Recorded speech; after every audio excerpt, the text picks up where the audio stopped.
Hello friends, திரும்பி பார் cooking சேனலுக்கு உங்களை அன்புடன் வரவேற்கிறேன். இன்றைக்கி காலையில் டிஃபன் என்னென்னு பார்த்தீங்கன்னா பூரி வெஜ்ஜு குருமா. அதுக்கு என்னென்ன தேவைன்னு பார்த்து சொல்லலாம். இப்போ குருமாவுக்கு தேவையானது 2 பெரிய வெங்காயம், 2 தக்காளி, 2.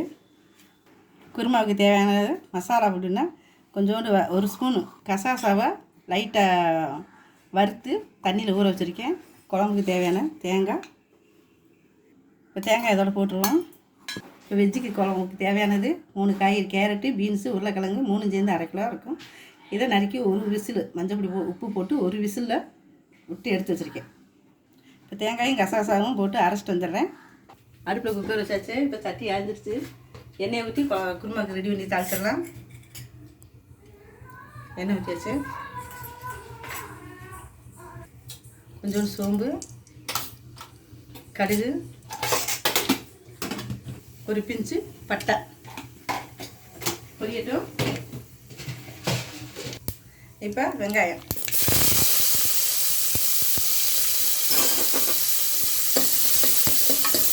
வதக்கிட்டு தக்காளி,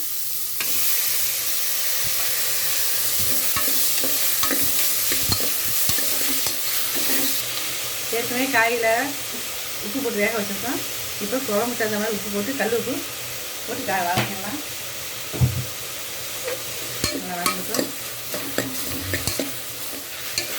தக்காளி வாங்கிட்டு இப்போ வேக வச்சுருக்க காய் ஒரே 1 விசில் தான் போட்டு வச்சுருக்கேன். 1 விசில் போட்டுருங்க.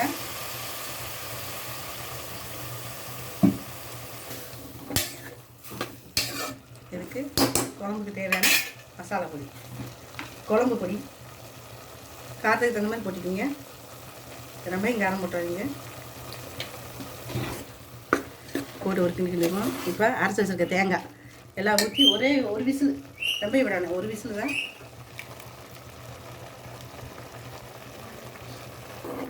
தேங்காய் ஊற்றியாச்சு, உப்பு போட்டாச்சு. இப்போ ஒரே 1 விசில் போட்டு 1 விசில் வந்தாலே போதும். இப்போ மூடி வச்சுருவோம். க்ளோஸ் பண்ணிட்டா. இப்போ வெயிட் வச்சுருவோம். இப்போ பூரிக்கு என்ன காயுது, காயிட்டோம். எண்ணெய் காய்ஞ்சிருச்சு. இப்போ பூரியை போட்டு எடுத்துருவோம்.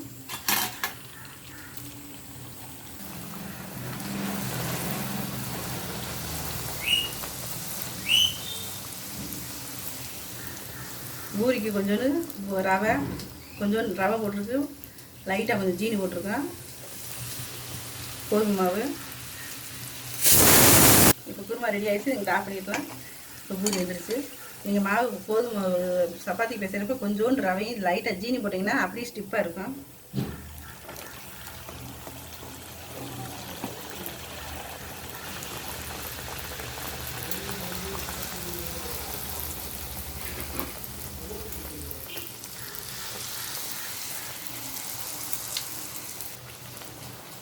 இப்போ பூரி போட்டு எடுத்தாச்சு. பூரி எடுத்தாச்சு. என்னென்ன போட்டுருவோம்.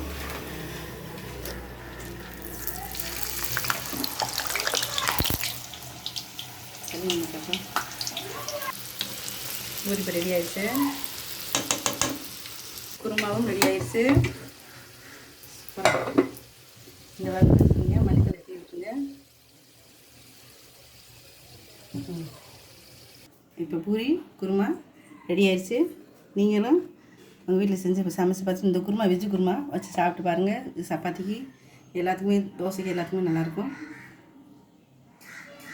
இந்த வீடியோ பிடிச்சிருந்துச்சுன்னா சப்ஸ்கிரைப் பண்ணுங்கள், லைக் பண்ணுங்கள், ஷேர் பண்ணுங்கள், ஃப்ரெண்ட்ஸ்க்கெலாம் ஷேர் பண்ணுங்கள். முக்கியமாக சப்ஸ்கிரைப் பண்ணிடுங்க, கமெண்ட் பண்ணுங்கள். அடுத்த ஒரு நல்ல வீடியோ சந்திப்போம். நன்றி, வணக்கம்.